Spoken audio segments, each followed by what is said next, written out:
Okay, then I also share my screen.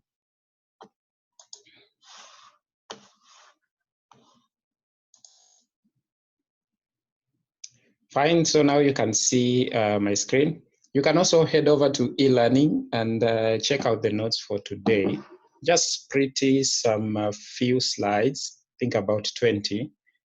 So I'm going to use that, and then I'm going to discuss a lot. So you can actually take a lot of notes, and then you can even have, you can start using this in your project. If your project is machine learning project, you can always apply what we are doing in class as you go incrementally.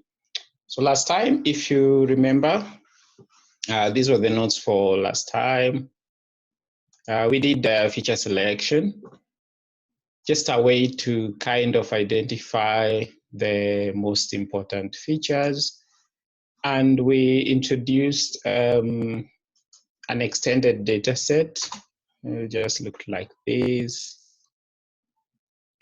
Okay, so I just took the other data set if you're not there. Previously, we had a one-dimension problem where we were only saying the price or the monthly rent of an office, just depends on the size. But this week on Monday, we introduced some more variables, if you may call them. So these more variables, in machine learning, we call these variables features with respect to this data set. Today I'll be discussing other data sets. So we added some few more, and I described these ones in something that I was sketching here that I didn't finish, but I explained. So let me see if I saved it. Just a brief way of opening the COVID data set. So any given data, either way, you kind of have to describe it. So it was a Word document, I think, and for those who are there, it's okay. For those who are not there, before we continue with each and every successive class, just ensure you always check out on the video and you also practice the same. So let me see the groups. Yeah, I think it was this one. So this is an example file that you will normally find in every or most of the data sets that you use for your training. Unless you're collecting the data yourself primarily. So here I was just trying to explain the headers here. So you normally have the header, and you can code name it. So most of the data you will find, they are normally code named. So you just have to find out what does each code stand for, so that you understand the data before you actually use it for training. So now we had this one. We had this one as our extended data set. Then these features, which are also called variables sometimes, they are of different types. Okay, so we revisited the scales, the statistical scales that we introduced, and we try to categorize this data. So we saw that like for example, look at location, Karen, Madaraka, Buruburu, Donholm, Langata. This is the location where the office is. You see actually it's written in words. Okay, so we have to kind of try and encode that one. So we have normally two types of scales: categorical, where we have categories, which is divided into nominal and ordinal. Ordinal, there's some order. Then we have the ratios, the numerical scale, which is divided into interval and ratio. And we actually checked out on this one. So now, if you were there last time, you already know some things that we did. I just want you to tell me. So how do I deal with nominal data in my preparation process? How do I deal with nominal data, and why? Why do I have to deal with nominal data before I do the training? What did we say?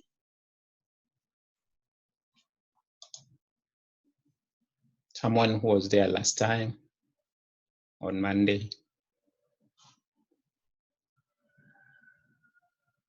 So you're out there, you want to train a model. How do you deal with categorical data? Or what did we do basically?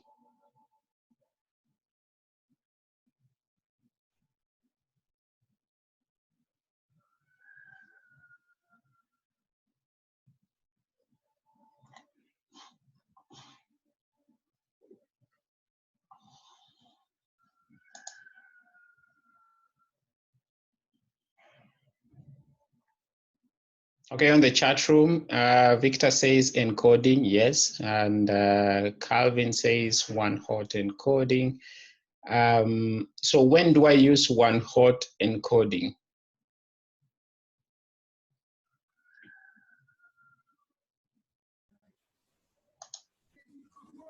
Yes, Isaac. We use the one hot encoding when you have when you're preparing nominal data. So that's categorical transformation.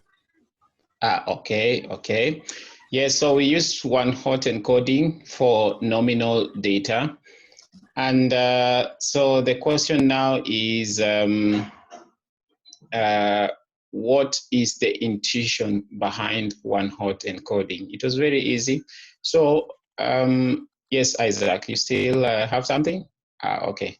So Karen Madaraka, you want to change this to numbers, okay, but you still want to preserve the information. So you can say Karen is 1, Madaraka is 2, Buruburu is 3. Then the system or the algorithm will misfit and say that Buruburu has a higher scale than Karen, and that's not what we want. So one of the ways to do this, you want to encode nominal data using one hot encoding is one of the standards, one hot encoding. Then, but here you see this was standing for ambience, the environment. And we have like 3 options here. So the ambience or the environment can be serene, it can be noisy or semi-serene. So we already know I would mostly prefer an office within a serene environment as opposed to a noisy environment. So there's some kind of an order here. I want serene to be graded best and noisy to be graded worse. Okay, so you don't use one hot for nominal data, for ordinal data, but you use what? What do we use for ordinal data?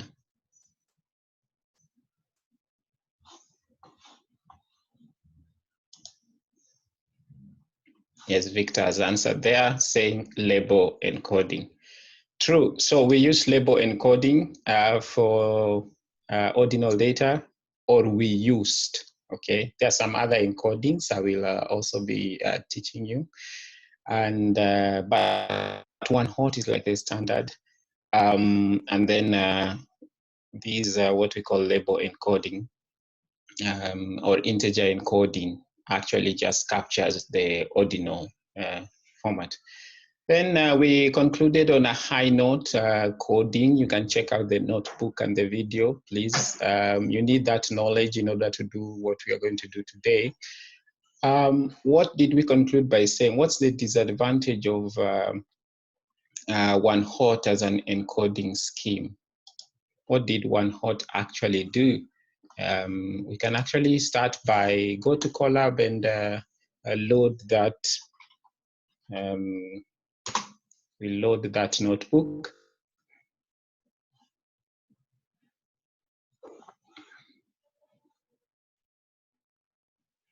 was called embedded feature selection because we used the embedded technique. So this was our notebook. You can see we started by doing the label encoding here. Then later we did one hot encoding. So just by looking at this data set, the way it's kind of changing. What did we say is the disadvantage of one hot encoding?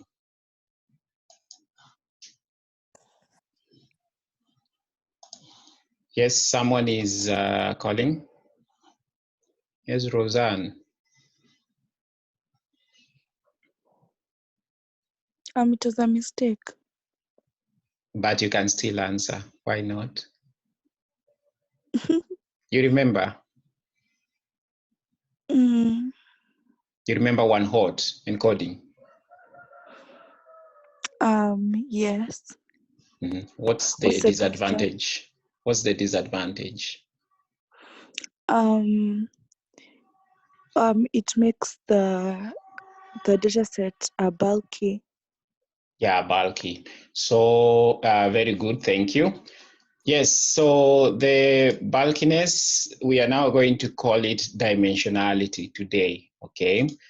And actually in the chat room, yes, there we have Aubrey and also Calvin talking about dimensionality. So yes, today we start by discussing dimensionality and how to reduce it.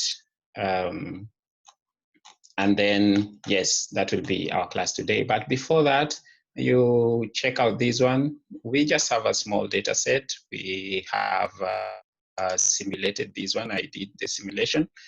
And then now when we are done on Monday, we will wrap up regression and the basic machine learning by just trying to now train maybe on a real data set. And you'll actually just be seeing the same thing. So this was called feature selection using L1. There are other methods you can use for feature selection. They are inbuilt or you can find them here.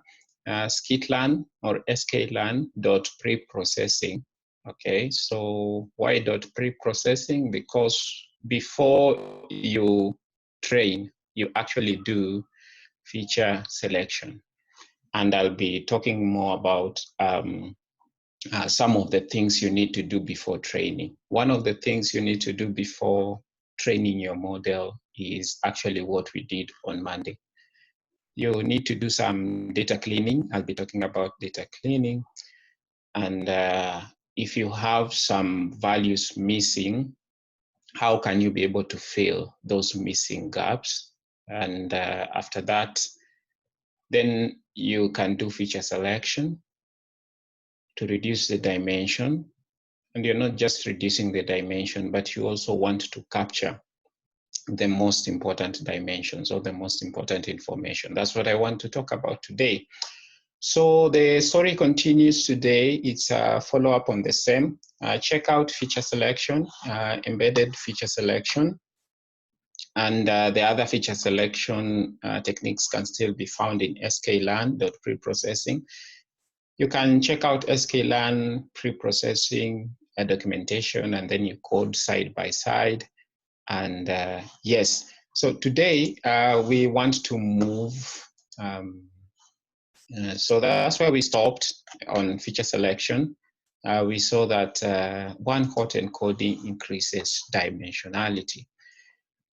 Fine, but feature selection reduces dimensionality.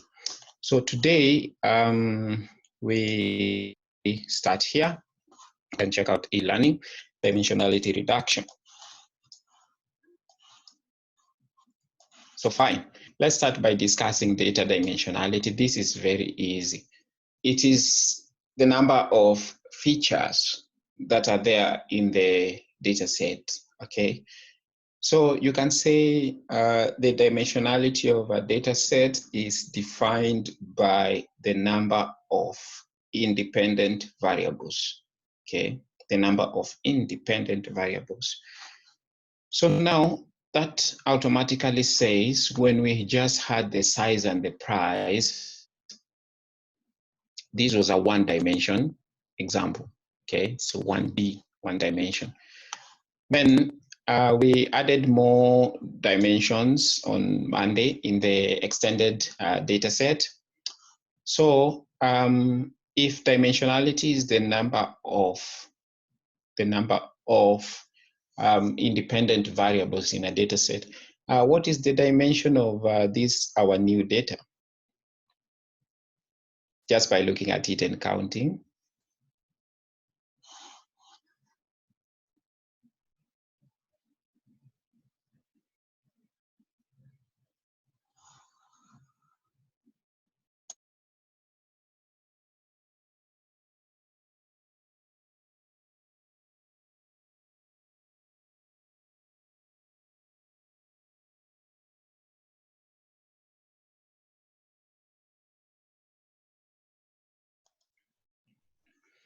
What is the dimension? It's very easy. You just call and shout or something so that we know you are well and fine. Vanessa says 9. Aubrey agrees. Yes, it's 9. We can actually just count 1, 2, 3, 4, 5, 6, 7, 8, 9. Okay, that's the dimension. So sometimes you have a very large dimension, hundreds of dimensions, or even thousands or millions of dimensions. Okay, so dimensionality increases. Okay, remember we are using regression as an example to understand all the machine learning concepts in computational learning theory. Okay, from optimization to regularization to feature selection. Now we are at dimensionality reduction. Next on Monday, we'll be tuning hyperparameters, and then we'll be discussing something that now will say the traditional machine learning had A, B, C, and D as the disadvantages. Then we will use that excuse now to jump into deep learning. Okay, that's our framework if you have forgotten. I have a lot of guys emailing me and saying, do I use machine learning or deep learning? And I'll be answering that question for all of us, but I have already answered them in the email. There are disadvantages and not just really disadvantages, but shortcomings that we'll be discussing about machine learning. Okay, and what's the difference between machine learning and deep learning? And we'll be saying all these things.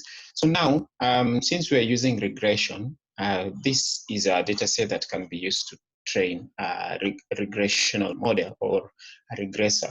So now we have 9 dimensions here, and the more independent variables I have, the higher the dimension. But last time we saw that, what did we see last time? We saw that some of these variables have problems, okay? What are some of the problems we pointed about variables? What are some of the things we said to justify the fact that we might not need all these variables for training? What are some of the things we said for those who were there last time?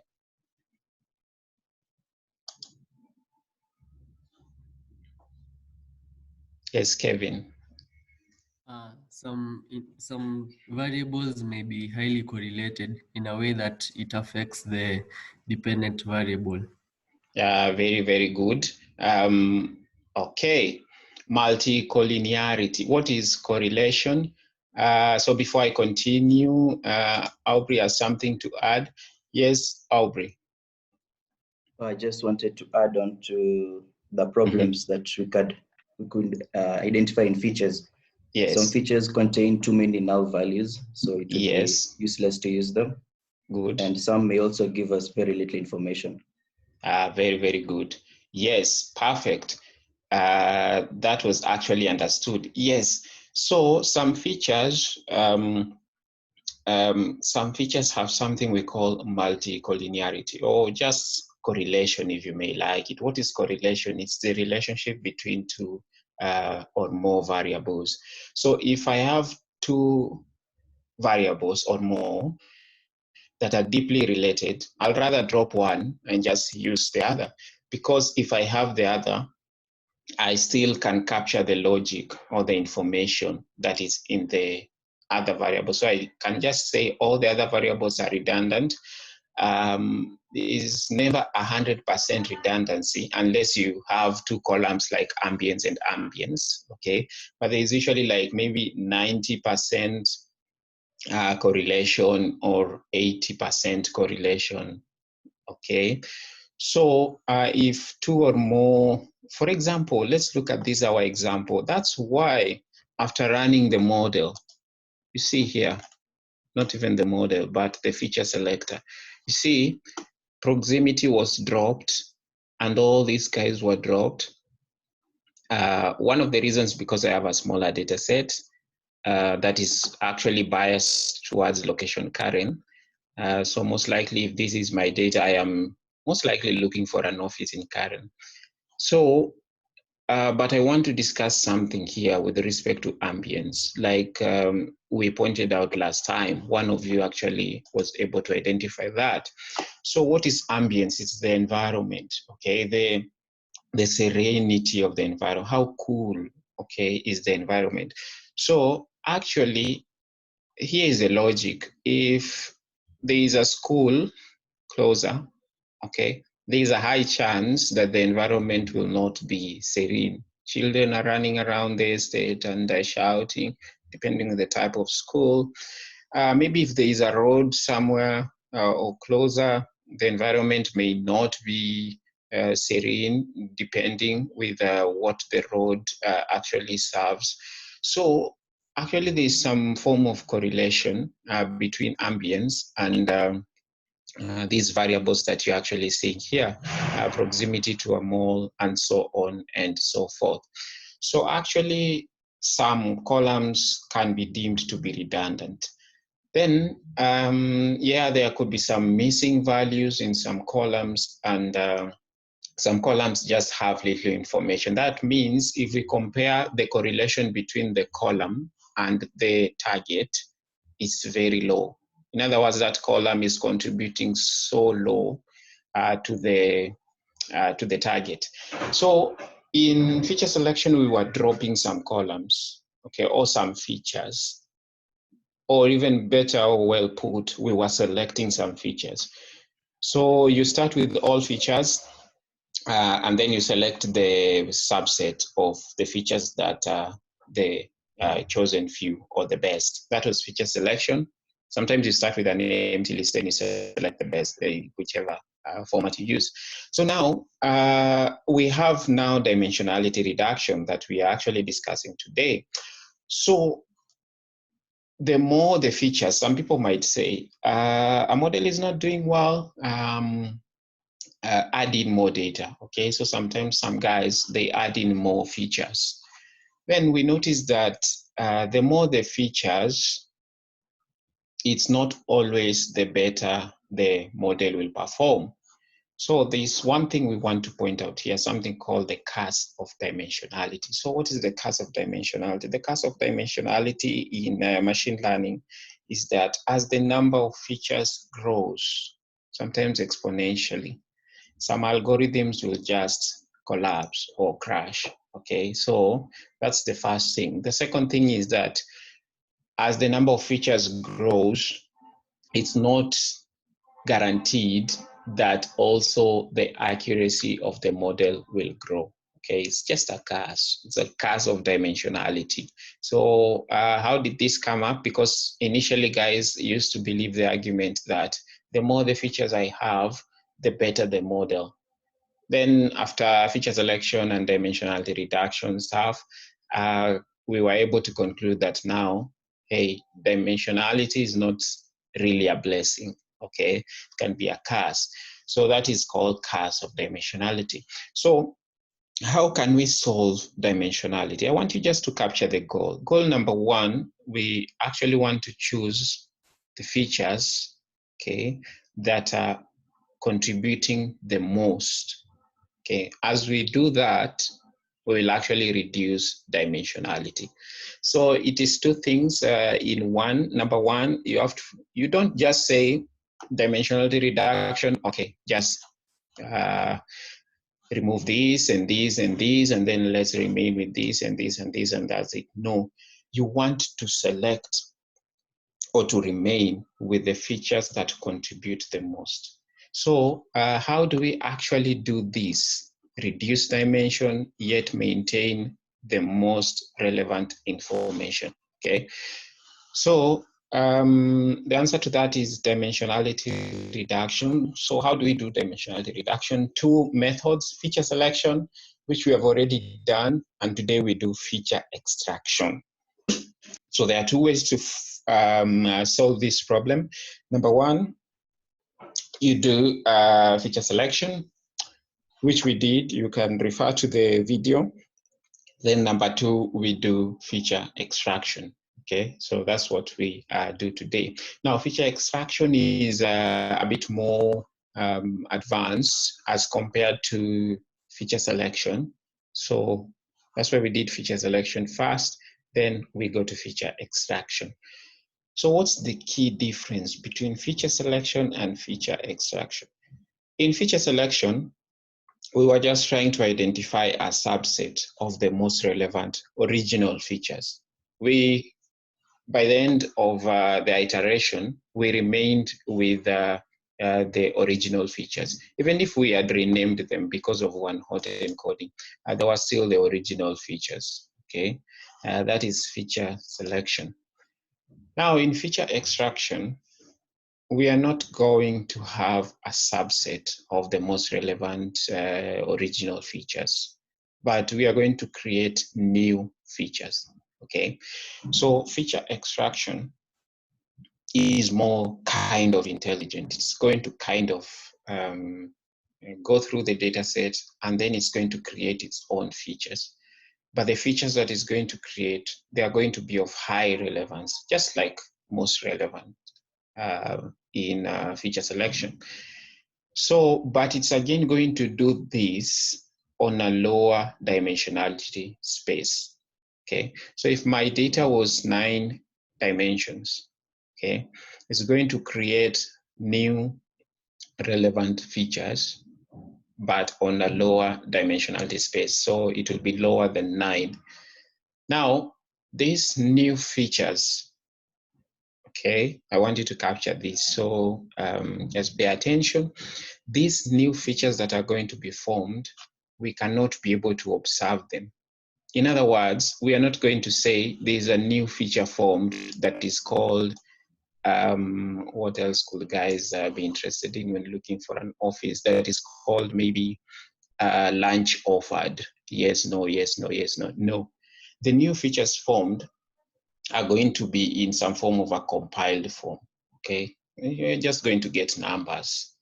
So because the new features formed cannot be observed, we are going to call these new features latent, okay? Latent, and I'll be mentioning that as we go by. So these are called latent features. They are latent new features. The word latent means hidden or unexplored or many other things. So fine, so let's check out feature extraction, then we code it.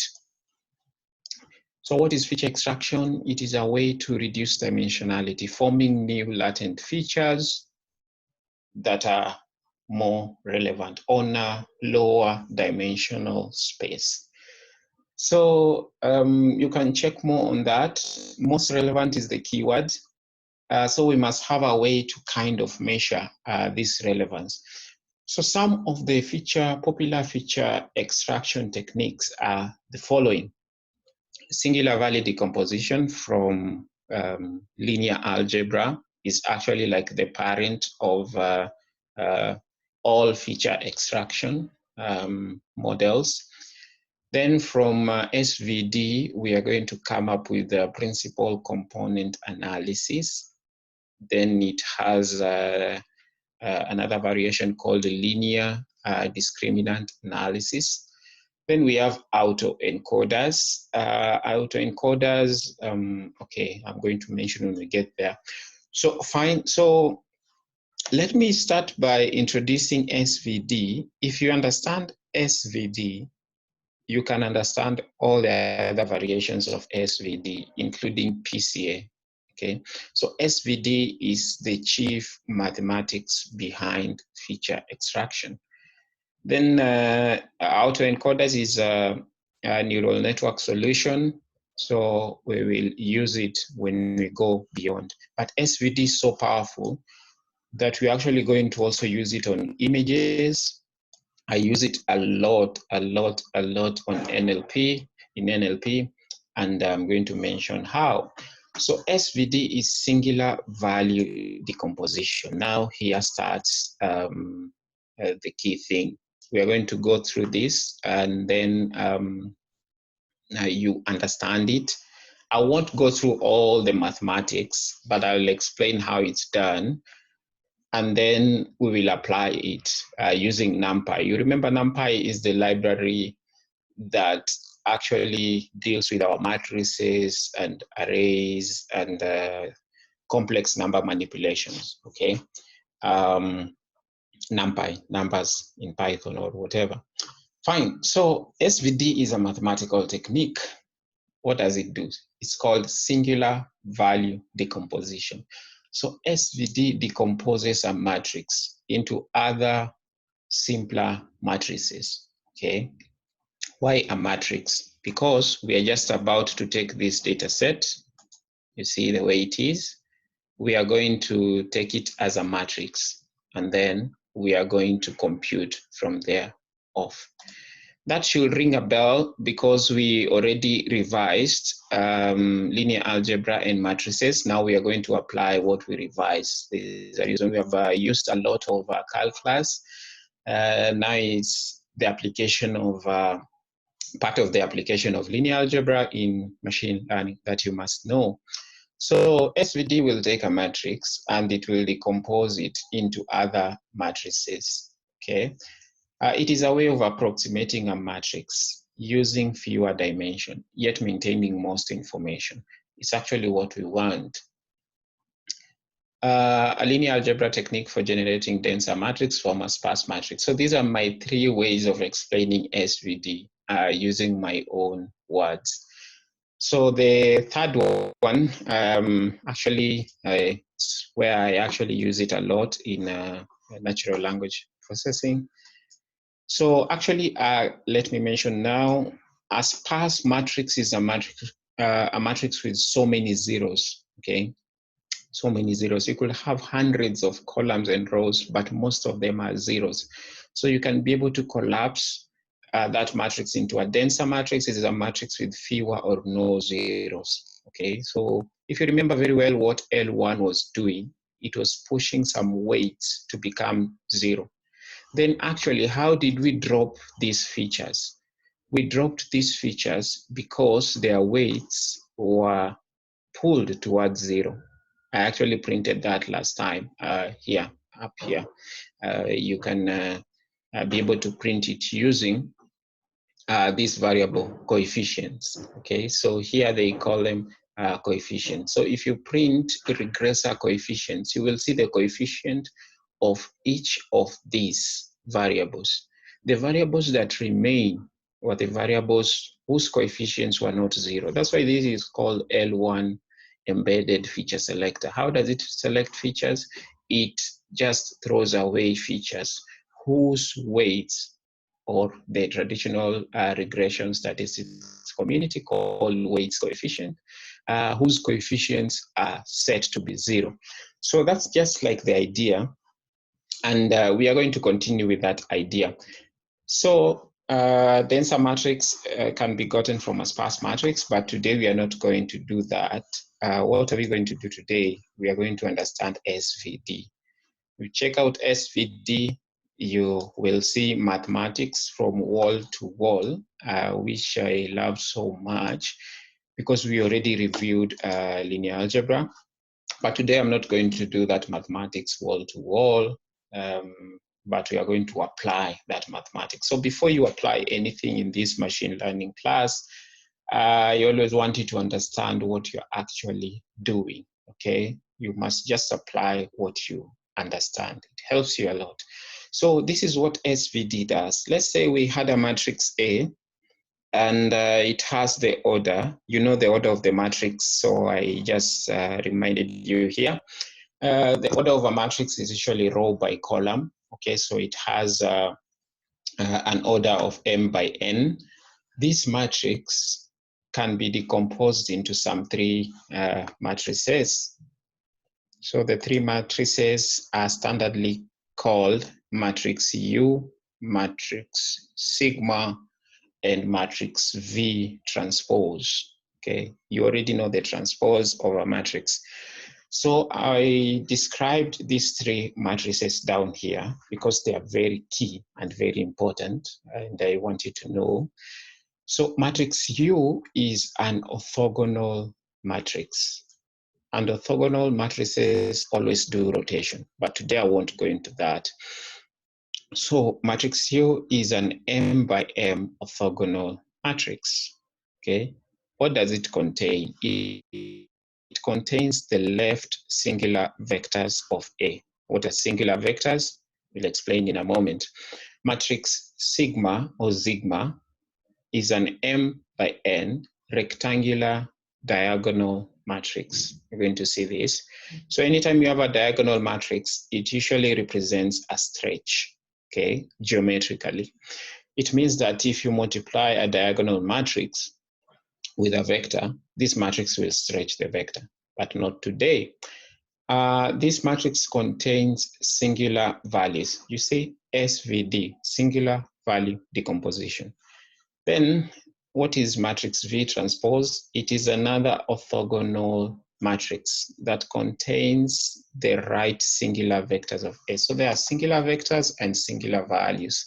These singular vectors and singular values are relatives of eigenvectors and eigenvalues. So if you remember very well in our revision for matrices, we talked about the eigenvector eigenvalue relationship. And you can read through this and practice some computation.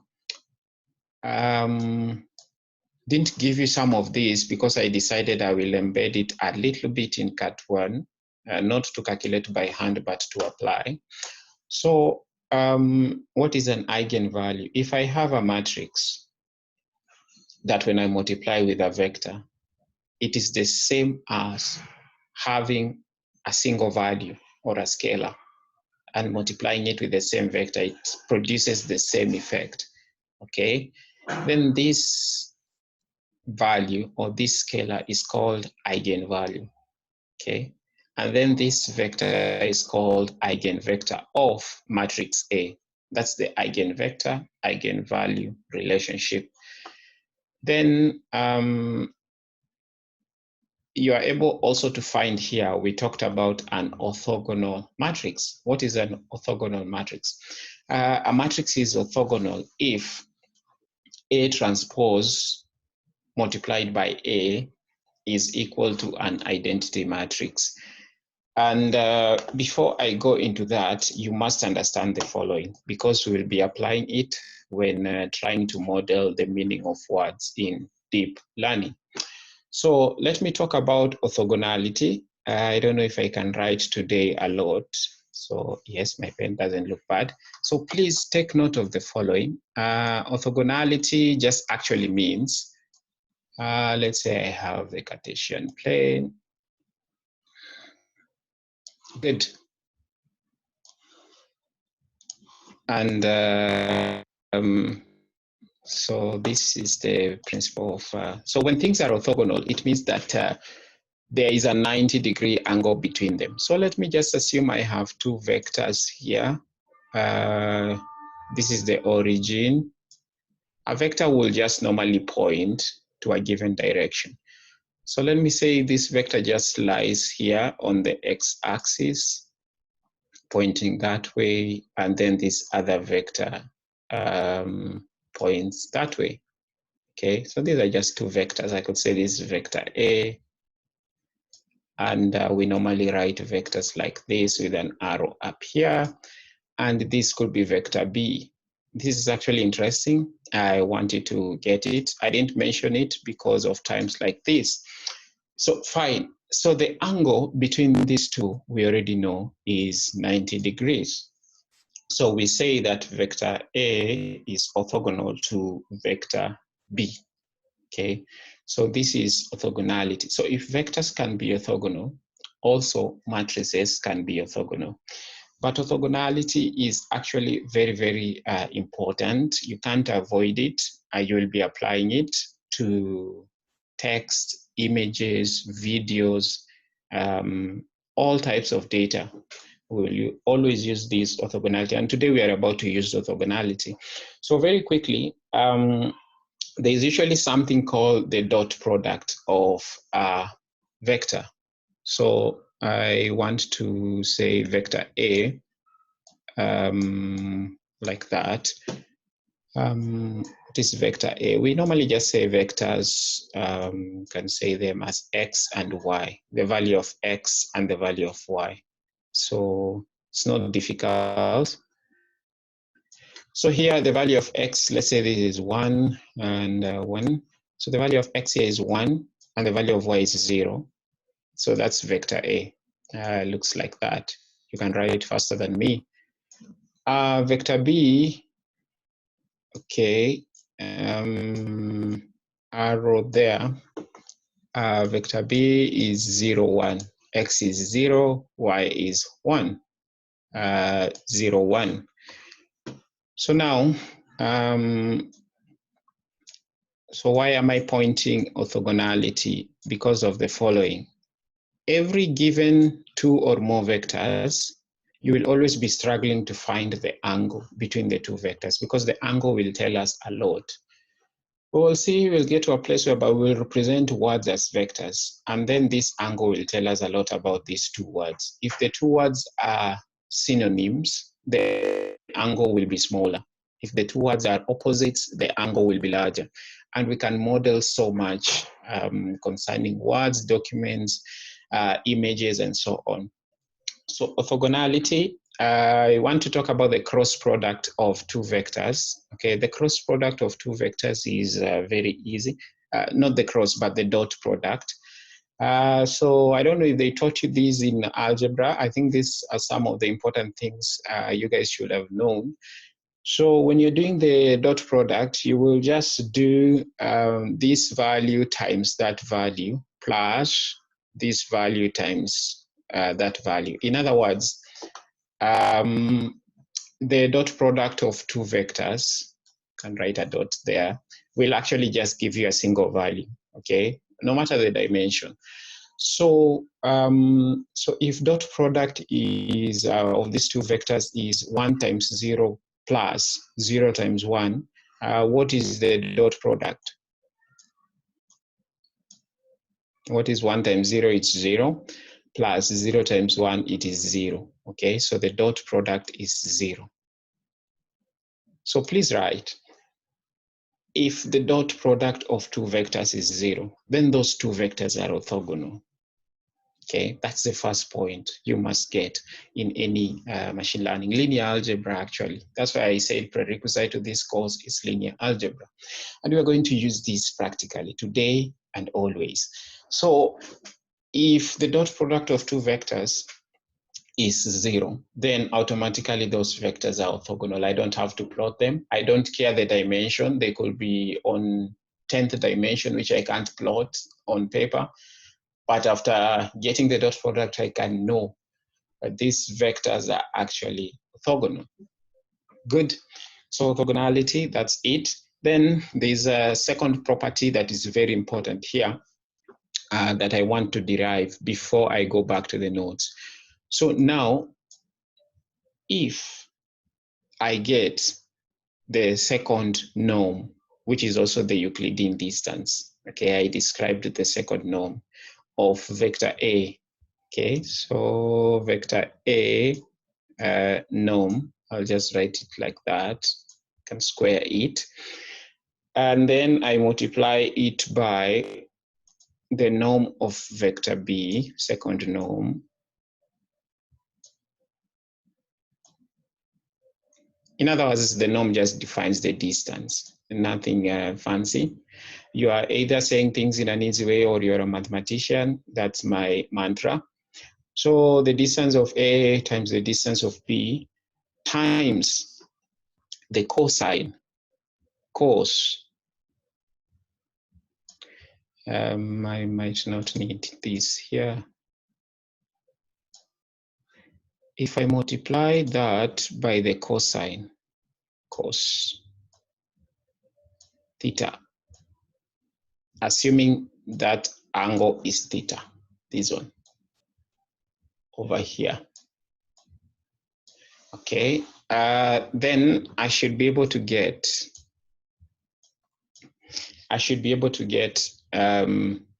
the cross product.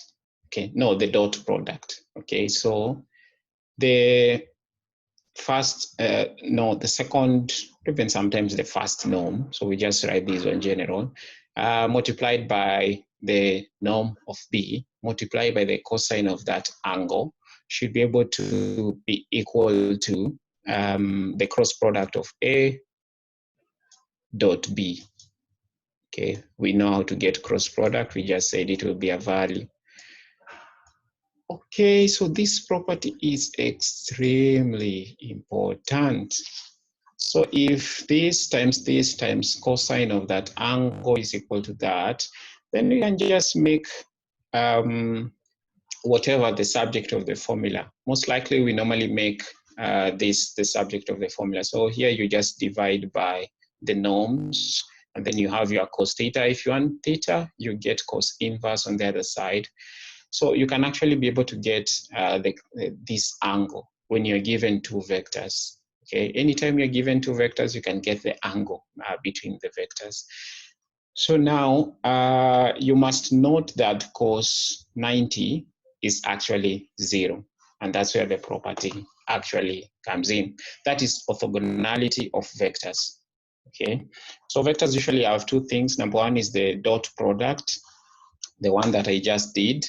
And then they also have something else called the cross product. The cross product is like the way we were getting the, you remember the way we were getting the determinant and putting things inside squares. Actually, that is how a cross product is defined. Like the way I was doing my calculations here. In Cramer's rule. So you can actually check the cross product, but today I have focused on the dot product. So that's the orthogonality of vectors. Please have that information somewhere. We'll be back. So if vectors can be orthogonal, so can matrices be. So what's an orthogonal matrix is actually what you're pointed here. If A transpose, what's the transpose of a matrix? You already know. Transpose, you just interchange. The rows become the columns. Yeah, we can just say rows become the columns, or the columns become the row. That will be transpose. In short, transpose of this one, 1, 2, 0 now becomes the first column, and so on and so forth. So fine, if A transpose multiplied by A is an identity matrix, then we say that's an orthogonal matrix. That's the general rule. These two matrices that you're seeing here, matrix U and matrix V transpose, okay, they are gotten from that idea. So how do I get my matrix U like I did here? You are going to just take A multiplied by A transpose. Okay, so A is this one in this example. I'm not going to ask you to calculate. The calculations are crazy and cumbersome. We're just going to call NumPy to it. So this is for your understanding. So how did I get, this is matrix U, by the way. So if I may write here, this is matrix A, like this one. It has been collapsed to matrix U is this matrix. Then matrix sigma is this one.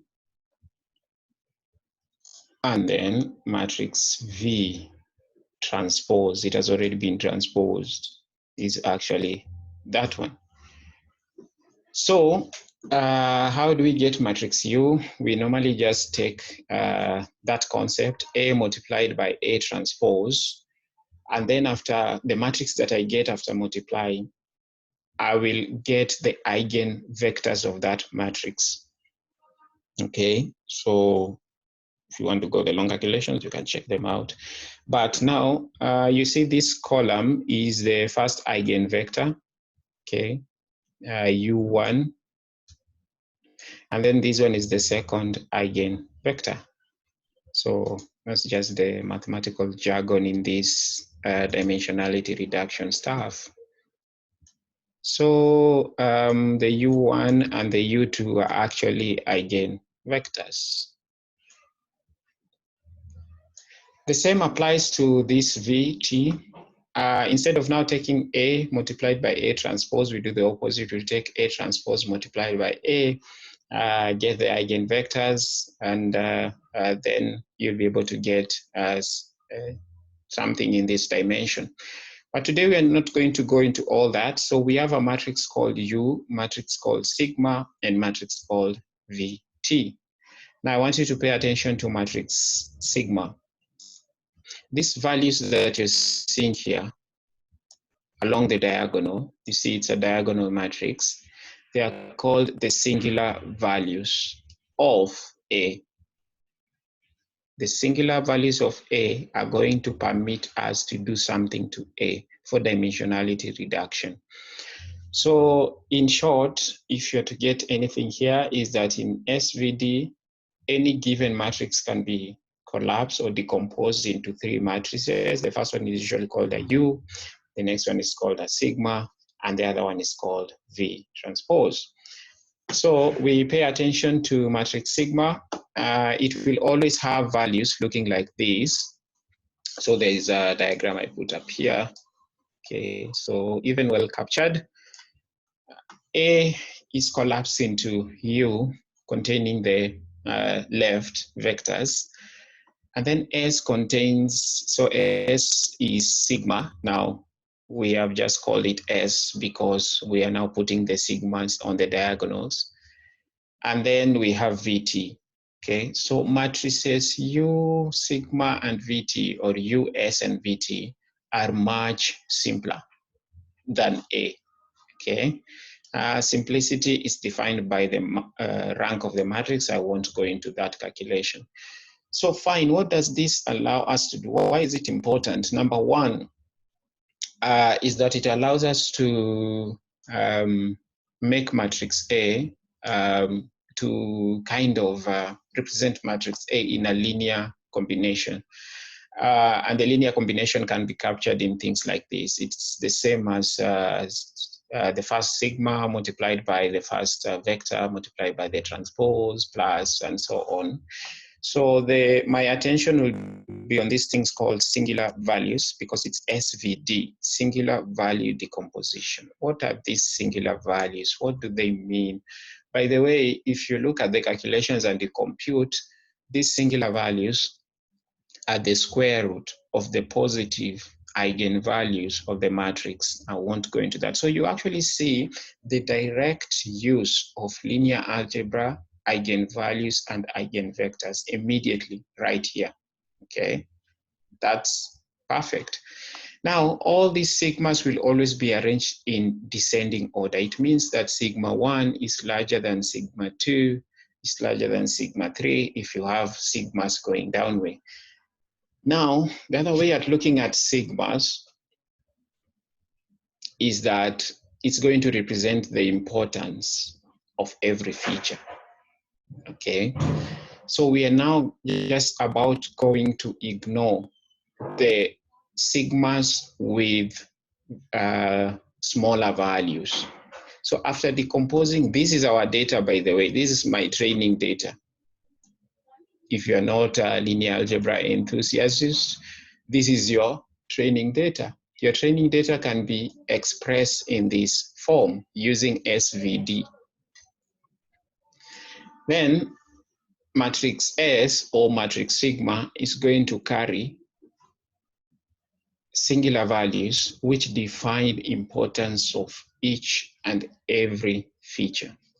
Okay, so the sigmas with less values means that we can ignore those features. That's a summary of complicated SVD, summarizing today. So if I ignore some sigmas or some sigma values, then that is now going to be called truncated SVD.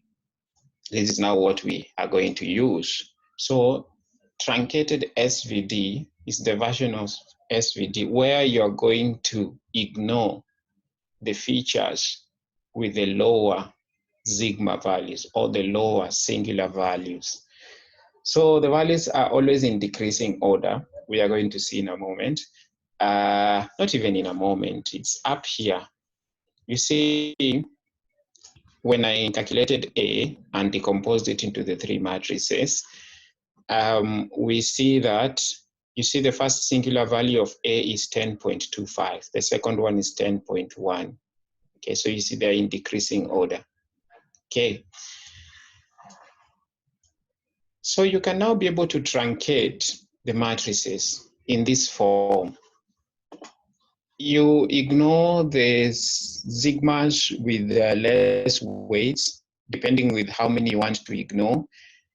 And the more you ignore, you also ignore these vectors, okay, the k vectors here, and you also ignore the k vectors here. So these matrices become smaller, okay, depending with the following slide.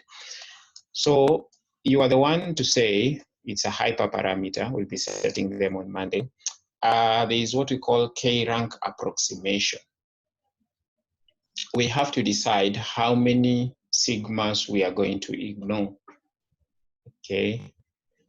The maximum number of sigmas, okay, so if I'm to define K, K must be less than the number of original features. So if this data has 3 features or 3 rows, if you like, 1, 2, 3. So I can say I want to ignore sigmas. I want to ignore 2 sigmas. The maximum sigmas here can be 3. Okay, only 3 sigmas, the maximum. So if I say here, ignore K is equal to 5, it will error. So the maximum K I can ignore here is a 2, because either way is dimensionality reduction. If I give you 5 dimensions and I tell you do dimensionality reduction, you cannot end up with 20, okay, rows. In other words, it should be less. Good. So this is a mathematical question. Compute the second rank approximation of this one. I won't go into that, but we will just put it on Mr. NumPy. So good, from NumPy, we can be able to get some of this, and why not just try to head there and actually just try and see how we can actually be able to get all these things. So very quickly, let's head over to our Colab. Open a new notebook.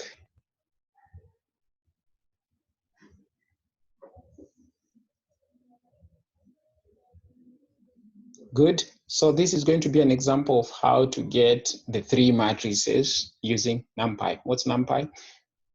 Numbers in Python or whatever.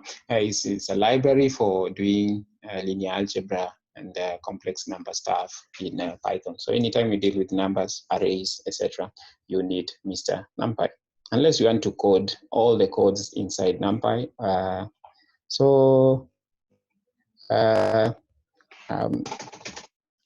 Why not go ahead and say import NumPy as NP.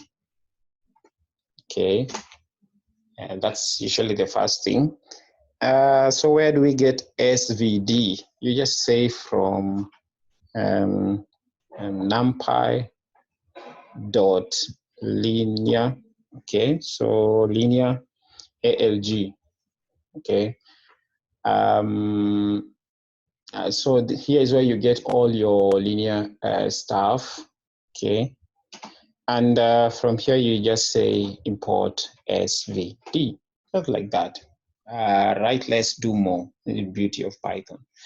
So from here now, we can be able to use SVD, can run that.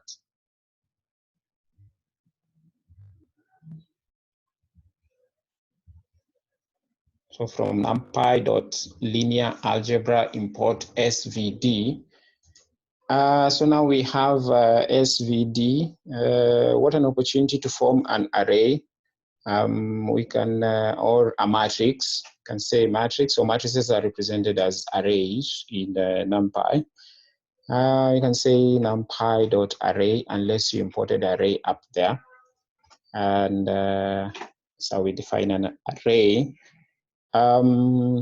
Yeah, so my array is going to be of what dimension? You can just plug in the other the array that we had, or we can use any. So we can just say we get 2 columns or whatever. The first value is 1, 2, 3, and the second row is actually 2, 3, 4. Okay, can print this array. Good. That's how the matrix looks like. 1, 2, 3, 4, 2, 3, 4. Okay, just a demo. Fine. So now you have your matrix. The next thing is just to pull an SVD on it. I get my U. I get, it's going to return all the 3. I get my VT.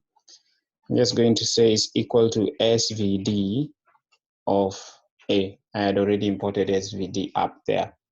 That is going to do all the crazy calculation for me, and then it's going to return matrix U, matrix S, or sigma, and the VT. Good. So from there, you can start maybe visualizing the matrices. You can just say print U. You can just say U. This is collab anyway. Okay. Good. So that's matrix U. Okay. Takes the place for U. You can print matrix S, but because S will be a sparse matrix, because other columns, it's a diagonal matrix, other columns will be kind of empty. So they normally just return the values. Okay, so you can just say, so if I say print S, what do I get? Okay, so these are the singular values for this matrix. Okay, singular values. If you want S, the way it should be, np dot diagonal. Let's see.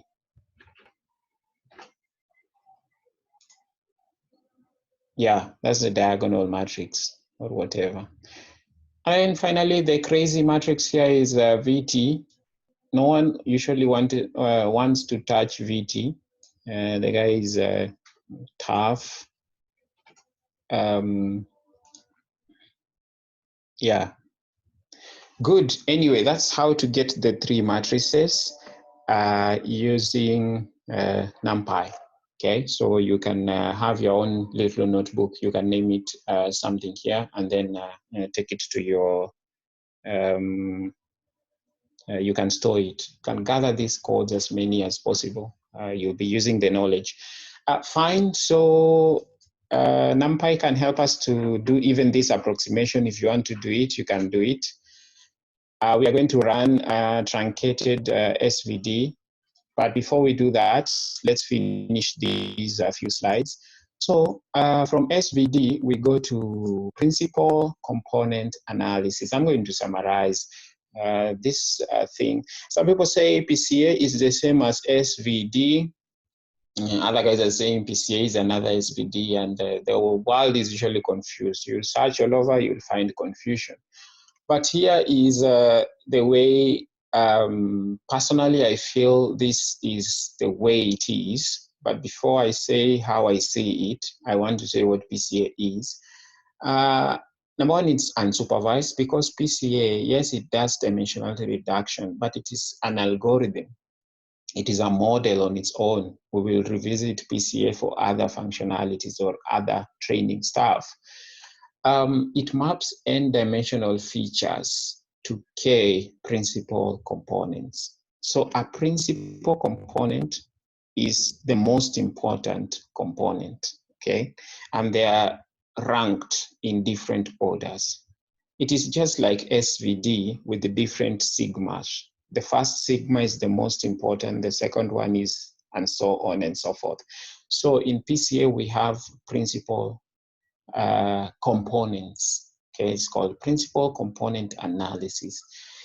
PCA preserves differing informations on different dimensions. Okay, PC1, principal component number 1, preserves the most information, okay, from the original data set. And the order continues. PC2 preserve the next most information, and so on and so forth. So you can tell Mr. PCA, I want the first 4 principal components, okay? And that's what you're going to do. So principal component number 1 preserves the most information. And in this case, we are going to say the most information is the one which has the highest variance. So highest variance is in red. You don't joke with that term. It's a confusing term. People run around. I don't understand this. People spend sleepless nights. But there is actually an easy way to understand it. And I am going to make some very, very crucial, and I can call them controversial and personal points on machine learning. On machine learning, I also have my beliefs. And I derive this from actually the logic behind how these things are kind of working. So I just want to do something small here. I want to assume I'm revisiting the line of best fit. Please take notes on this. Very quickly, let me go back to regression. Where is the nodes for regression? 4.0. Okay. Good. You remember regression just tries to fix the line of best fit. You have data that is scattered and it tries to fix a line. It tries to learn this line. How does it learn this line? By kind of reducing the mean squared error, okay, over time. The more it reduces, the line climbs and climbs and climbs. And you reduce the error by minimizing the loss function, use gradient descent, and all these nice stories that were actually very important. Now, assuming I didn't have the line, do we have such an example? No, we plotted it. There's a notebook for that. Assuming you didn't have the line, and then this is your data set, and then you're asked, fit the line that captures the most information. Actually, the answer is, it's the line of best fit. So now, here is the deal. We are going to make a claim and say, the line of best fit has the highest variance, and it captures the most information. What is the easiest way to explain variance? Number one, what is variance? Variance measures the spread, okay, how things are spread, but with respect to the mean, okay? So variance is a measure of spread together with standard deviation. So now here is the thing. This data is spread somehow. You can see the way the dots are scattered. So it's actually the line of best fit that captures the maximum spread, okay? The other way is by assuming I want to collapse every point to travel, and then they will stop after they land on the line. Seeing something small here. You see, it's like I collapse all the points until they meet at one line, okay? So the line where they meet and they are spread out in the maximum way possible, that line is called the line with the highest variance. So what do you write? My controversial statement is this. In this particular case, okay,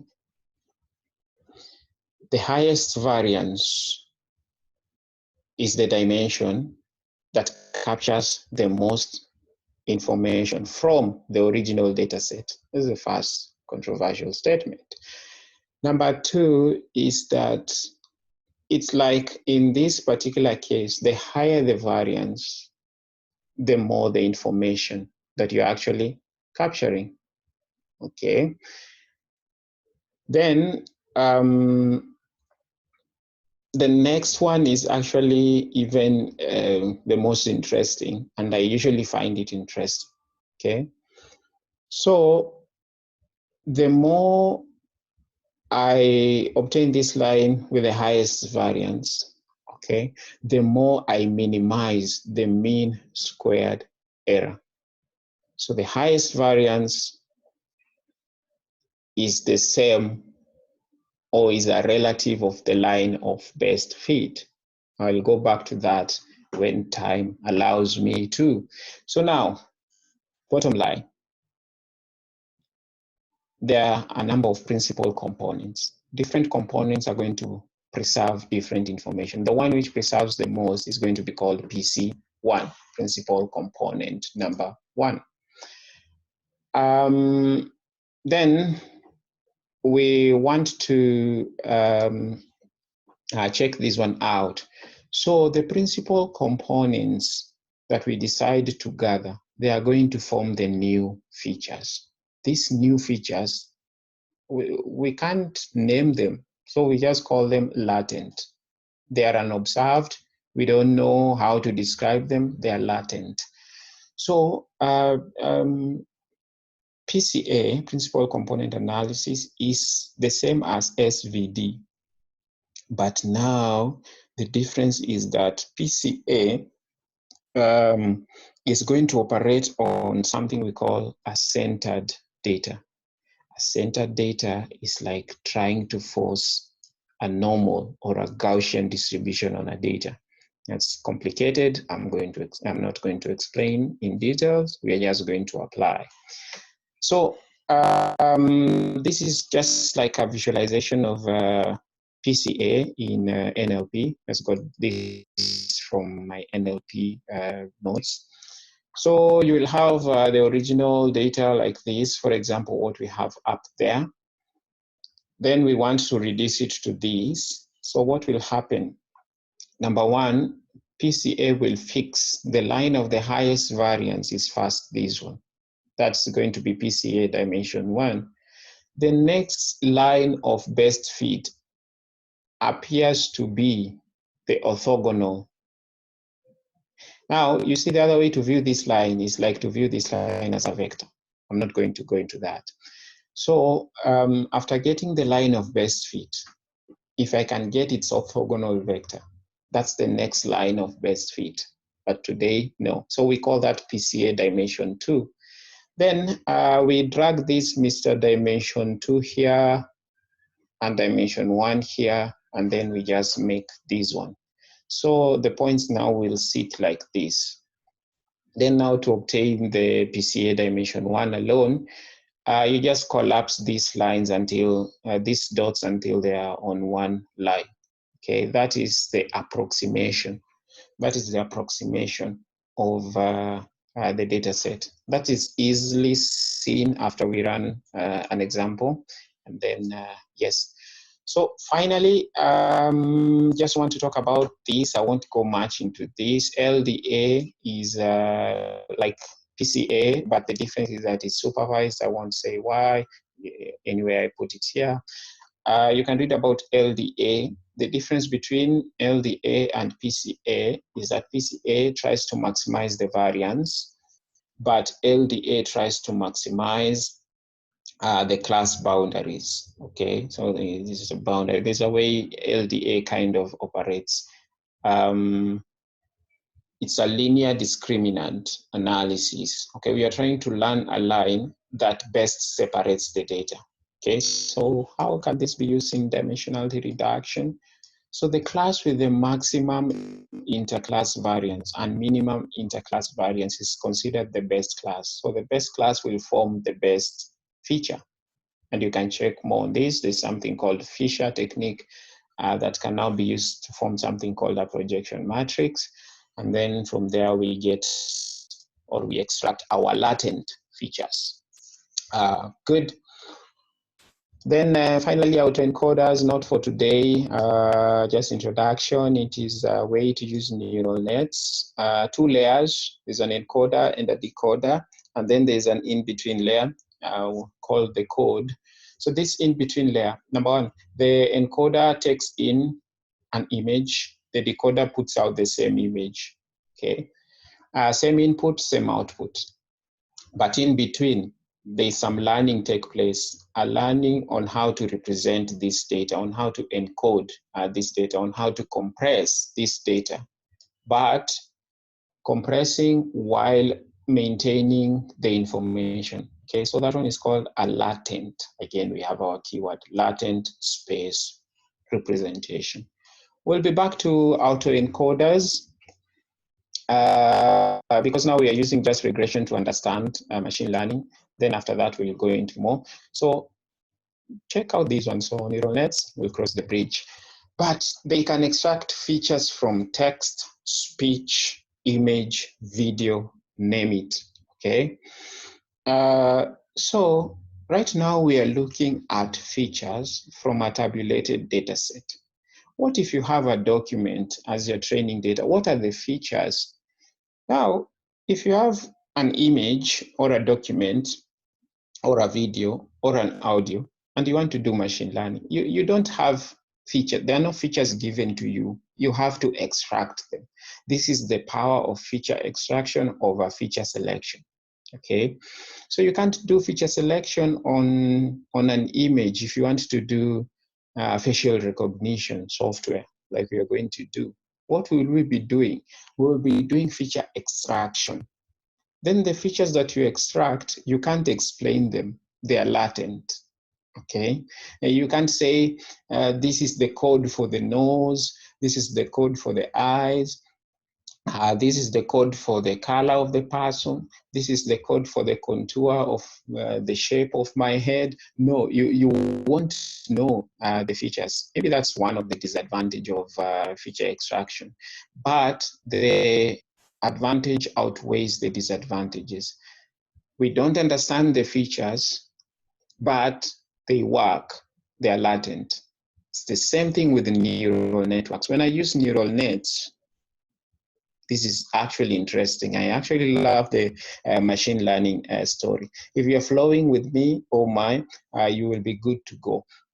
If I use neural networks to do regression, like we are going to do, and like we introduced in introduction to AI, that's traffic or highway waiting time problem, we use neural nets.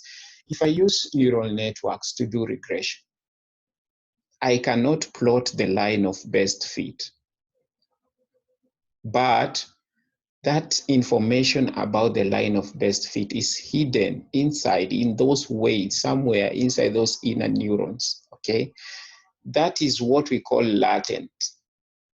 When I use other means to do regression, I can plot the line of best fit. When I use neural networks, I cannot be able to plot, but that information is equivalent to the line of best fit. It is able to learn that line that can be used in prediction. So this thing's called latent. It's hidden, it is unobserved. The best way is biologists, they call it, it is knowledge in compiled form. It was one of the disadvantages of KBS because knowledge in human minds is in compiled form. When I see your face, I will know you. But how I actually see your face, the way it's represented in my brain, we can't be able to extract that one because it is compiled. Information in compiled form. That is perhaps one of the most powerful aspects of deep learning and neural nets. They are able to capture information in compiled form. That is perhaps the reason why feature extraction is more powerful than feature selection.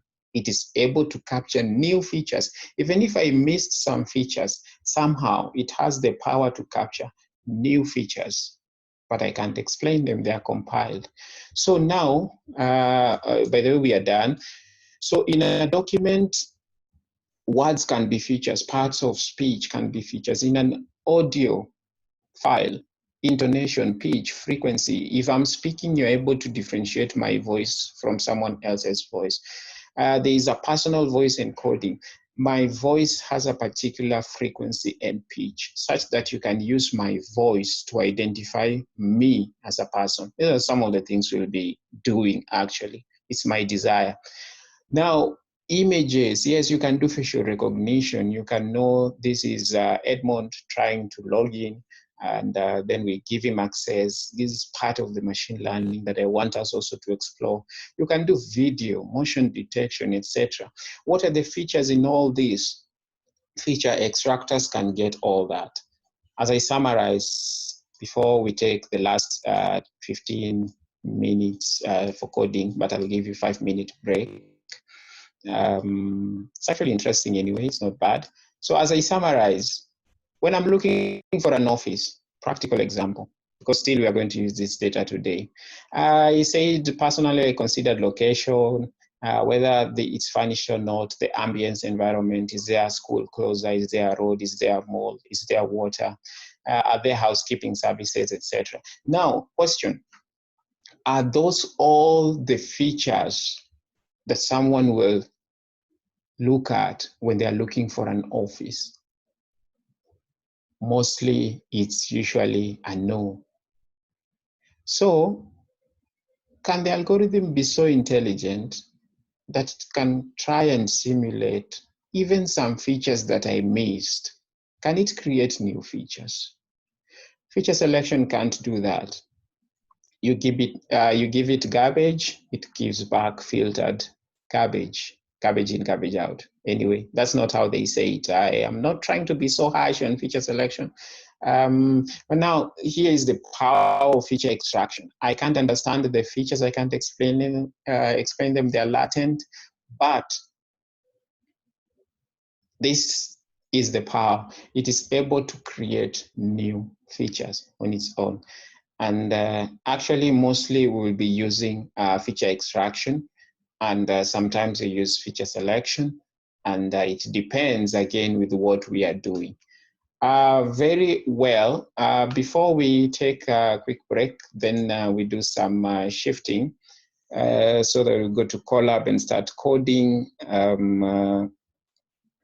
Is there any question? Those were the notes for today. Very, very few. You can check out more, you can read more, you can try doing some more research on the same, because this is actually what you'll be doing in your project. This is a standard.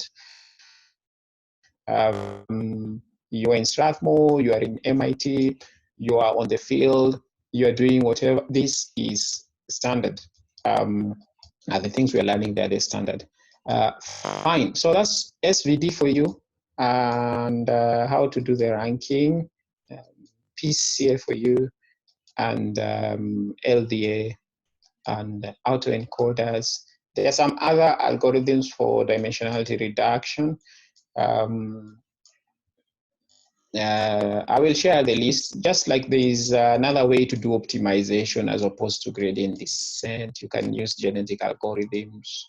I'll be just sharing an exhaustive list so that you can be looking at these. There's the same way there are other functions to do. There are other loss functions, and it depends with what you're doing. So the thing here is that you have to know there are loss functions, there's dimensionality reduction, there is optimization, there's regularization, and then there are ways to do those things. And then in the ways to do those things, there are algorithms to do those things. And that's the aim of computational learning theory. So very good. The next thing is actually to see this in practice, and that's the next segment. So why not? We can take like, let's say a 5-minute break, and then we will be back. So don't go away. You can pick some tea or something, and then we are just going to code line by line like we normally do. And then today we will have done quite a lot. We have actually summarized some of the things. These are some of the areas guys actually struggle with in machine learning. So have Colab ready, and then I'll be back after 5 minutes.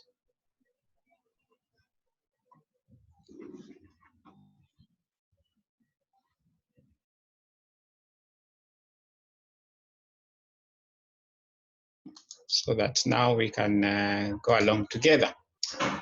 Fine. Can I get someone to just look at the notes and quickly just summarize SVD in like 2 or 3 sentences? Can just, let's say you meet up a guy, you're out there now, you are doing a project.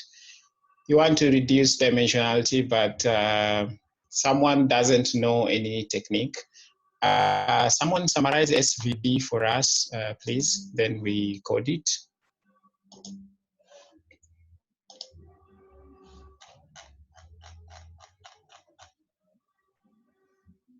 Who goes first? You look at the notes if they're looking tough. What have you gotten from SVD?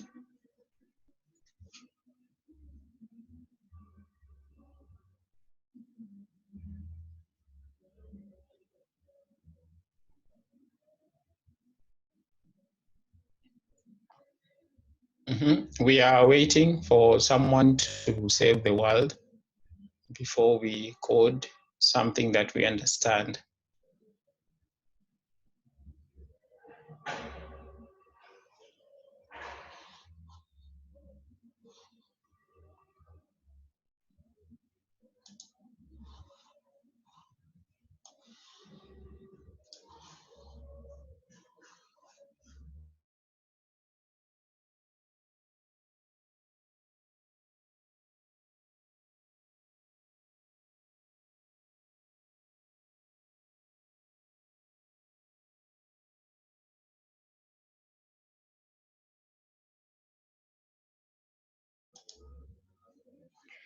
Yes, Isaac, summarize SVD for us, please. Okay, so for SVD, so for us to understand what SVD is, so we need to understand what the dimensionality is and what's the problem with dimensionality. Good. So dimensionality is the number of independent variables in a data set. So now the problems with this is that the issue with now the curse of dimensionality is that Yes. a high dimensionality means that there's more training time and overfitting problems. Now that's the curse of dimensionality, meaning as the number of feature grows, some algorithms might crash, basically. Yes. So now that leads us to SVD. Now what SVD is doing, it's trying to decompose a matrix into other simpler matrices which contain useful properties about that particular matrix. Good. Yeah. So basically, Very, very good. Yes. He has gone from dimensionality reduction all the way to, very perfect. Yes. So we need to decompose the matrix into some smaller matrices. Now, the smaller matrix contains some useful information. Then that useful information, we use it actually to know which of the properties actually are of significance, and then we can reduce, and then we can output the final matrix. Very, very good. So why not? Let's take a deep dive very quickly. This will just call a number of libraries, and then from there we'll actually be good to go. All right, so first of all, I want just to do the truncated version of SVD. That's one of the ways you can do dimensionality reduction. So you can open a new notebook. And we go through this quickly. So we are going to use skitlearn. That's going to be the library that we use. Unless someone is calling in, and some mics are on. Okay. Fine. So you see, you're going to decompose the matrix. So what skitlearn does, it places all these things that you can use to decompose the matrix for dimensionality reduction inside the decomposition class. Okay. So then the first thing you need, of course, is NumPy. So why not start by importing? So import NumPy as NP. Then did I resume recording? Let me check. Okay, fine. And the next thing you need to do actually is just to say, so from skitlearn, so sklearn, that's how we call Mr. skitlearn, dot decomposition. Okay, so we'll be using that a lot, sklearn dot decomposition. Then from there, you can import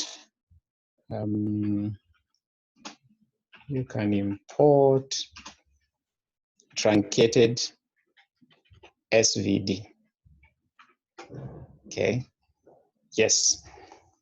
Then we'll be reading our data, so why not import pandas, the data manipulation library, pandas as PD. Good, so you can run that one. So we want to do truncated SVD to reduce our data, that data we used on Monday. We want to reduce it now. So you can download the data from eLearning if you don't have it.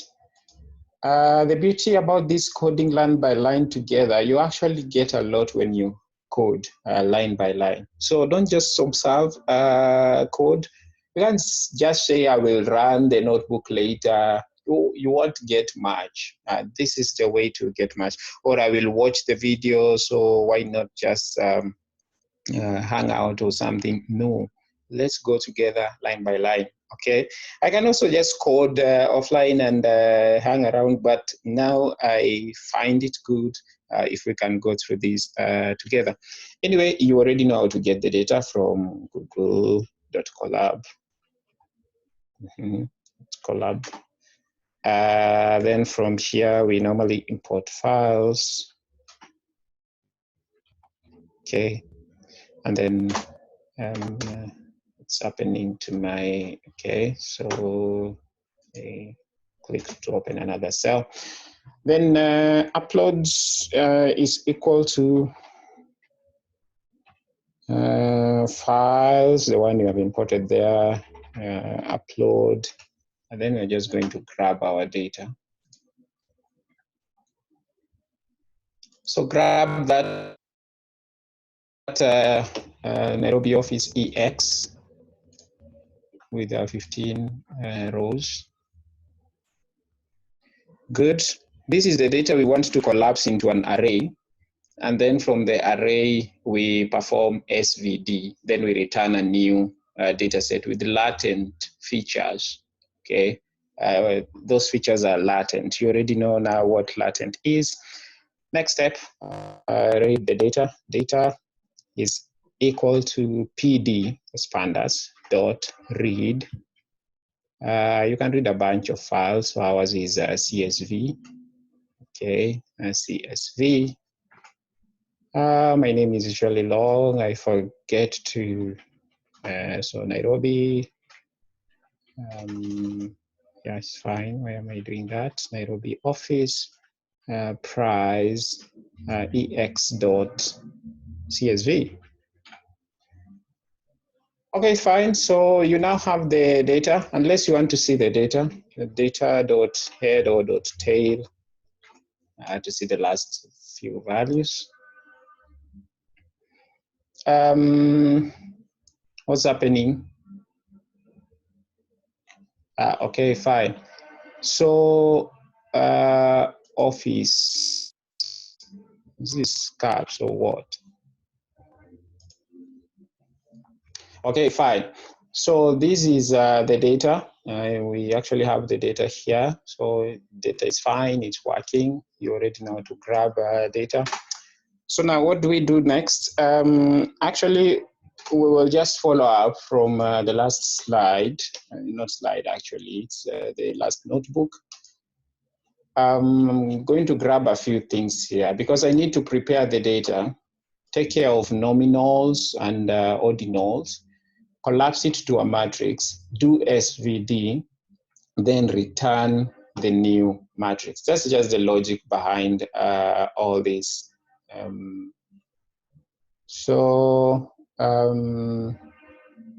Okay, fine. So I know there's another meeting from 11 I can see here. Yes, we'll finish earlier. So this is going to, that's why I'm grabbing some things here.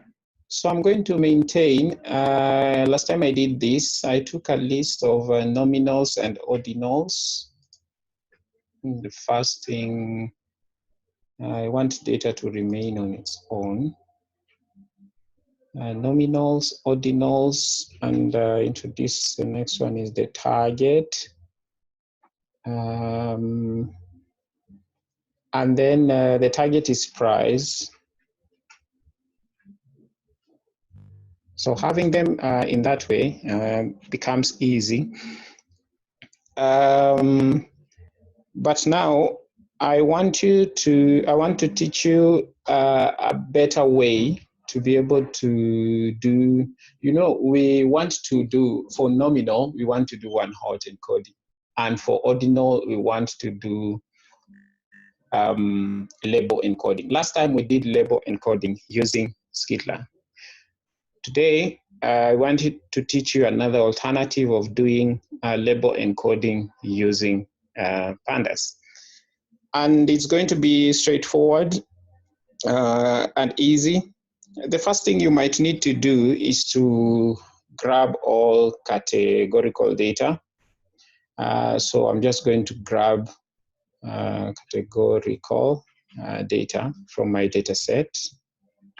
And how am I going to do that? I'm just going to say data.select, okay, D types, okay.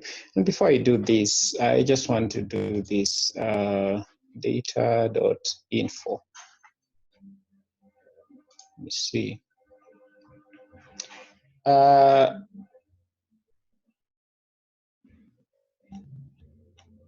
Okay, I'll be back to this. So let me just do something here. Good. So now, what you want to do is just to try and see if you can get the different data types, because actually nominal and ordinal data are going to have different data types. So I'm just going to say include, and the data type is actually going to be objects. They are called objects. Some are int, some are whatever. And from the original data, I'm just going to do a copy of the same. And there I want just to view the categorical data. Fine, so what does this grab for me? You see it grabs location, furniture, ambience, proximity. These are all the variables I need to take care of, okay? They're in words, they don't have numbers, usually termed as objects. So you can grab them here, you can call them whatever. And then the next thing I will just want to grab is the column names dot columns. That will grab me all these location, furniture, ambience, etc. And I just want to store them in a list. Okay, and then that list I can actually just call it anything and say these are my column names. It's equal to that. Fine, so don't have, I'm on Colab, so I don't have to write print a lot. column names. Good, so that grabs the column names for me. The problem is that these columns are now mixed between nominal and ordinal. So now, what do you actually want to do? Number one, to be able to work on categorical labeling, you must first convert from this object data type, and you can do a typecast and then be able now to have a category data type. Good, so how do you go through that? My take is I love for loops so much, so I'll just say for feature, okay, in, okay, so I'm just going to take all the features in column names, all these you're seeing down here, column names. Then I'm going to change their data type.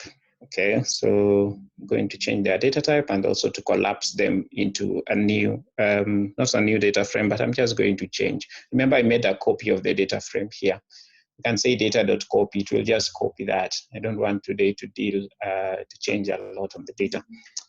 So categorical data, and I want to grab the data by its name. So I'm grabbing every row. And then I'm going to change that row. So again, the same categorical data feature. No, it will error feature. Okay, and actually, so how do I change my data type?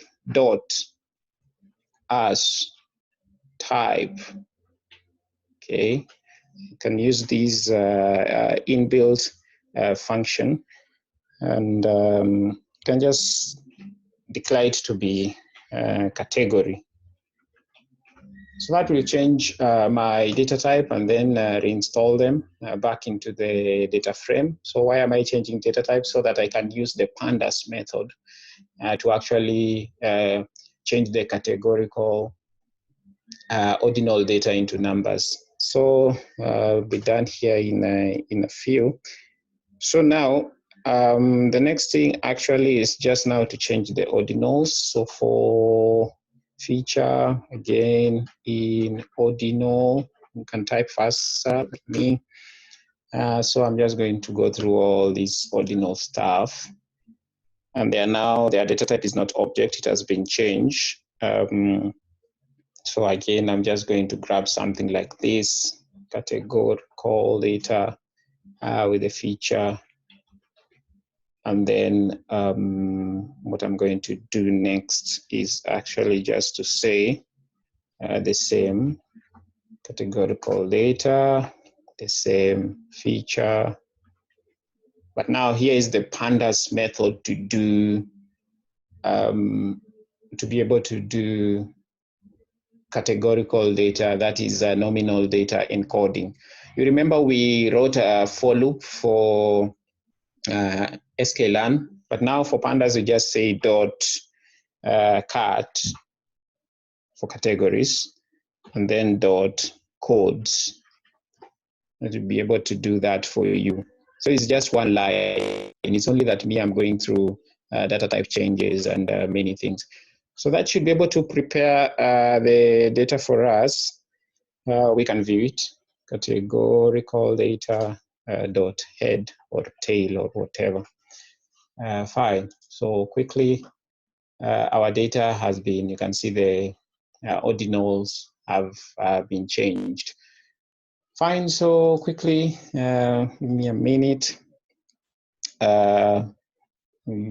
How comes you have a class today? We normally have just machine learning. Anyway, so let's go through this, and then PCA, I can set up a makeup, then we do it. So this is truncated SVD. You can write here truncated SVD. So I don't want to do it because I already did. So this is just to take you through. fine. So now I have my, but I've not taken care of my nominals. So I do one-hot encoding. You already know how to do one-hot encoding. So why not do the one-hot encoding? You remember? So I just grab the one-hot encoder. It's actually just here. So this is how we did one-hot encoding. So we already have that code. So I want just grab it, place it here. Okay, so what do we actually want to do? We can just have a copy again, data copy.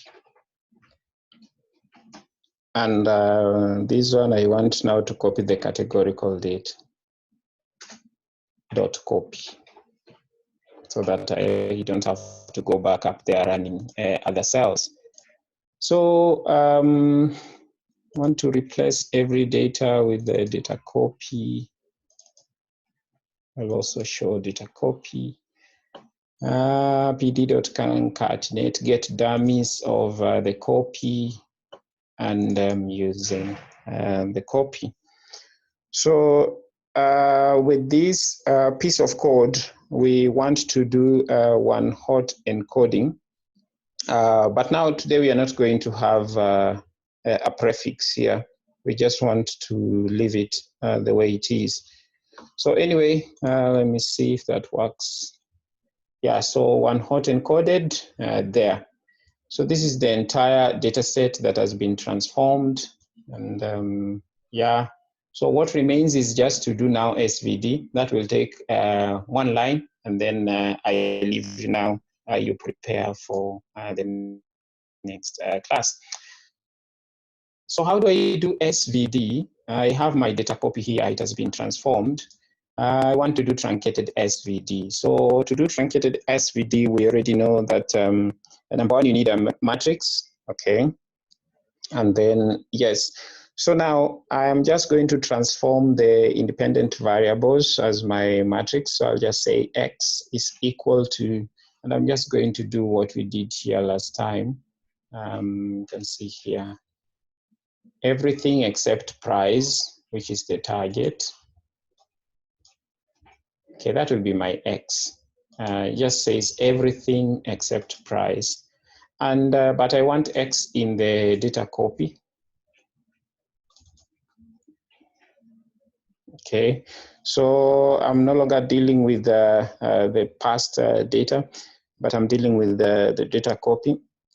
But actually, remember the data copy does not have some other columns. So very quickly align here, just concatenate the other ones. New data is equal to pd.concat, how to join two data frames. And I'm just going to take the data copy that I have up there is the first one, and I want to join whatever I had removed. So data, numerical, did I create numerical? And the target I had also removed. Data, target, and I want this to be on axis. So joined by the column is equal to 1. So very quickly, let me see. I introduced the target here. I did not say, so I have nominal, ordinal, which column was numerical. So this is how I did it. And numerical was the size. It's a numerical data, and then price is the target. So good. So let me see how new data looks like very fast. New data. Okay, so I think this one now should be complete. Yes, so I have the size and the price. So it's, what's concat is just a way to add or merge two different data frames. You merge them using the column or the row. So when you say x is equals 1, you're merging using the row. Fine. Finally, okay, I have an explanation there on the chart why we have something. You're meeting Dr. Rero in a moment. Good. So actually, so x is now new data.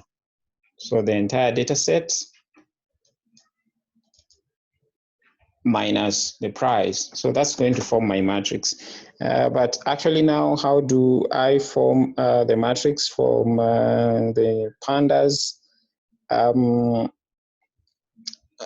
be able to form a matrix, you know, so NumPy matrix from pandas data frame. So I just got an inbuilt method, and I just said something like my data array. Anyway, you can hold it, so I know you are strong. I'm going to take the whole of x, and then I'm just, this is the method dot to NumPy. That converts a data frame to an array. Anyway, let me see, data array. No. Yep. So that's the entire data set in an array form. Now I can perform SVD on this guy and then finish. Truncated SVD, not SVD. So now, how do I do the truncated SVD? I just say the TSVD is a variable, you can call it anything. And then now I'm going to use my function that I uploaded up there. I called up there, truncated SVD, okay. It takes an argument, you tell it how many you want to truncate. It's called n components. I just took 2, so it's going to give me 2 principal components if it was, okay, it's not PCA. So then finally, we use it, TSVD. So the question is actually, how do we use it? Inbuilt says fit transform. It's now a common function. And then here is where you pass your data array. Good. You might want to store it into something. So maybe you can call it whatever you want. You can say approximated data, or the approximation now is now that one. So that's going to be the new data set. Good. Then we just want to set data approximate. I actually don't need that. So folks, we are done. Anyway, let's see it. There's an error here. Fit transform. Okay, fine. So now let me first check if my singular values were returned. Okay, so I'll just do that in a new cell.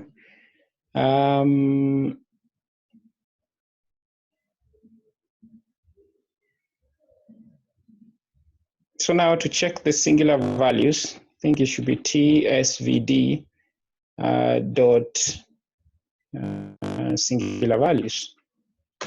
If I have the singular values, then yeah, so there are 2 singular values. It means even though this data has 10 or 9 dimensions, the most important, you can see I have the first singular value is so high, and then the other one is so low. So this data can actually even be 1 dimension.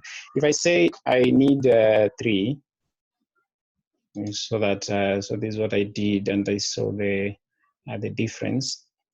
You can actually see from 190 to 3 to 3. So the rest are actually insignificant. So I can try and ignore as many as I want. And then the last part is just now to be able to see the data. I don't know why it works or doesn't work. And then we now see, okay, fine. So this is the new data that you now use for training, okay? So I did for 2 dimensions. So truncated SVD, 2 dimensions, it gives me these one. So this is the data now that I use for training. But now I can now take this data and now concatenate. Remember I said X here.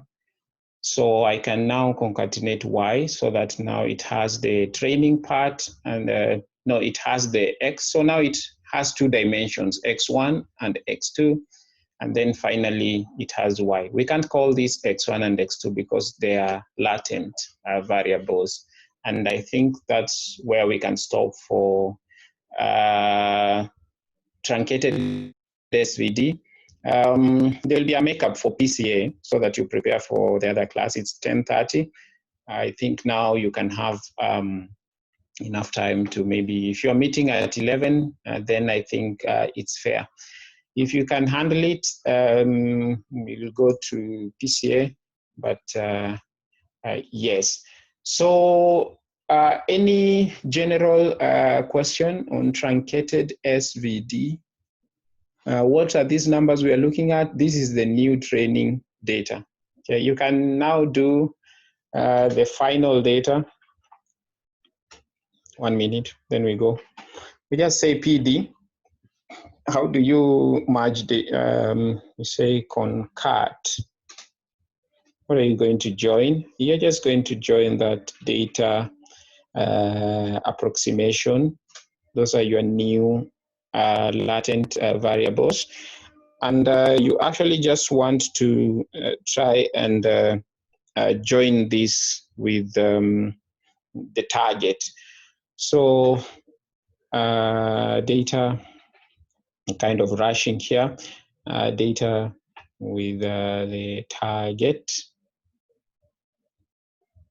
Yes, the target was the only one that we actually did. Now you must tell it the axis is equal to 1. I want to see the final data, and then I finish this thing. Final data to be used for training. Okay. The concatenation has an issue, and that issue should actually be